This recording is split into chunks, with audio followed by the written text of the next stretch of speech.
1/2 kilo ஆட்டுக்குடல் clean பண்ணி எடுத்திருக்கேன். அதையும் சேர்த்துக்கலாம். நம்ம கடைகள்லாம் பார்த்திங்கன்னா அந்த மாதிரி குடல்லாம் க்ளீன் பண்ணி வெட்டியே கொடுக்குறாங்க. நம்ம வீட்டுக்கு எடுத்துகிட்டு வந்து நல்லா சுடு தண்ணியில் 2-3 தடவை நல்லா கழுவிட்டு அதுக்கப்புறமா பச்சை தண்ணி ஊற்றி கழுவுனோன்னா நல்லா க்ளீன் ஆயிரும். மல்லித்தூள் சேர்த்துடலாம் 1 ஸ்பூன். அடுத்து மிளகாத்தூள் 1 ஸ்பூன். அடுத்து மஞ்சள் தூள். அடுத்து இஞ்சி பூண்டு பேஸ்ட்டு சேர்த்துக்கலாம். 1-1.5 ஸ்பூன் அளவுக்கு இஞ்சி பூண்டு பேஸ்ட்டு சேர்த்துருக்கேன். தேவையான அளவுக்கு உப்பு. நல்லா ஒரு கைப்பிடி அளவுக்கு சின்ன வெங்காயம் சேர்த்துடலாம். இது கூட கொஞ்சம் கருவேப்பிலை சேர்த்துட்டு இப்போ தண்ணி சேர்த்துடலாம். அதிகமாக தண்ணி வேணாம், ஏன்னா நம்ம வறுவல் போல் தான் பண்ண போகிறோம். அதனால் நிறைய தண்ணி சேர்த்துக்க வேண்டாம். நல்லா கலந்து விட்டுருவோம்.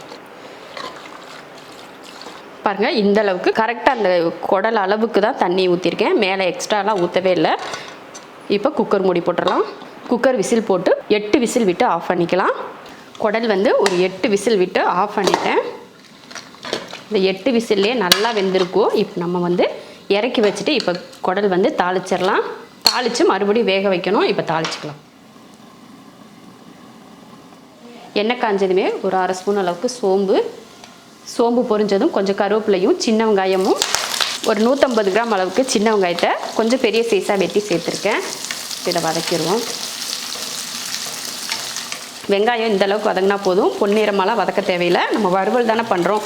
அந்த வெங்காயம்லாம் கொஞ்சம் கொஞ்சம் தெரிஞ்சால் தான் நல்லாயிருக்கும். நான் வந்து மட்டன் மசாலா சேர்க்குறேன். சக்தி மட்டன் மசாலா தான் நான் சேர்த்துக்கிறேன். அதில் ஒரு 3 ஸ்பூன் அளவுக்கு சேர்த்துக்கலாம். சேர்த்துட்டு இதை கலந்துடணும். இந்த எண்ணெயில் கொஞ்சம் போட்டு நல்லா வதக்கி விட்டுறணும். இஞ்சி பூண்டு பேஸ்ட்டெல்லாம் இது கூட சேர்க்க தேவையில்லை. ஏன்னா நம்ம குடல் வேக வைக்கிறப்பவே பார்த்திங்கன்னா அதெல்லாம் போட்டு தான் வேக வச்சுருக்கோம். அதனால் எக்ஸ்ட்ரா போட வேண்டாம். இதில் நம்ம குடலை எடுத்து போட்டுடலாம்.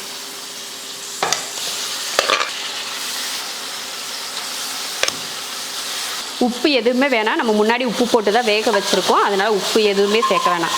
இப்போ இந்த மசாலா கூட நல்லா ஒரு 2 நிமிஷத்துக்கு நல்லா வதக்கி விட்டுறலாம். நல்லா ஒரு 2 நிமிஷத்துக்கு இந்த மாதிரி வதக்கிட்டு அதுக்கப்புறமா நம்ம குடல் வேக வச்சுருந்தோம் இல்லையா தண்ணி, அதையே சேர்த்துடலாம். சேர்த்துட்டு கலந்துருவோம். அவ்வளோதான். இப்போ வந்து இந்த தண்ணி வற்றுற வரைக்கும் மூடி வச்சிடலாம். குடலில் தண்ணி ஊற்றிருந்த மசாலா தண்ணி ஊற்றிட்டு பார்த்திங்களா, அந்த தண்ணியெல்லாம் வற்றி வெறும் எண்ணெய் மட்டும் இந்த மாதிரி வந்து நல்லா வதங்குது பார்த்திங்களா, அந்த மாதிரி வதங்கணும். இறக்க போகிறதுக்கு முன்னாடி ஒரு 1/2 ஸ்பூன் அளவுக்கு 1 ஸ்பூன் அளவுக்கு மிளகுத்தூள் சேர்த்துடலாம். அடுத்து கொஞ்சம் மல்லித்தலையும் கருவேப்பிலையும் சேர்த்துடலாம். சேர்த்துட்டு இதை கலந்துருவோம். அவ்வளோதான். சூப்பரான ஒரு குடல் வறுவல் ரெடி ஆயிடுச்சு. நம்ம இவ்வளோ குடல் வந்து நம்ம ஹோட்டல்லாம் போய் சாப்பிட்றோம் அப்படின்ட்டு இருந்துச்சுன்னா அதில் வெறும் வெங்காயம் மட்டும்தான் இருக்கும். ஆனால் இவ்வளோ குடல் அதில் கிடைக்காது. ஆனால் நம்ம வீட்டில் இப்படி இந்த மாதிரி செய்கிறப்போ ரொம்ப ருசியாகவும் இருக்கும். கண்டிப்பாக நமக்கு வேலையும் கொஞ்சம் ஈஸி தான். ரொம்ப அதிக மசாலாலாம் நம்ம சேர்த்துக்கல. கம்மியான மசாலா சேர்த்து இது போல் செஞ்சு பாருங்கள். ரொம்ப ரொம்ப நல்லாயிருக்கும். அதே போல் ஒரு கிரேவி பக்குவம் இல்லாமல் நல்லா வறுவல் பண்ணி நல்லா அந்த எண்ணெயோடு சேர்த்து நல்லா வறுத்தாச்சு. கண்டிப்பாக இதே போல் நீங்களும் குடல் வறுவல் செஞ்சு பாருங்கள். செஞ்சு பார்த்துட்டு எப்படி இருக்குன்னு சொல்லிட்டு கமெண்ட்டில் சொல்லுங்கள். பிடிச்சிருந்தா லைக் பண்ணிவிட்டு ஷேர் பண்ணுங்கள்.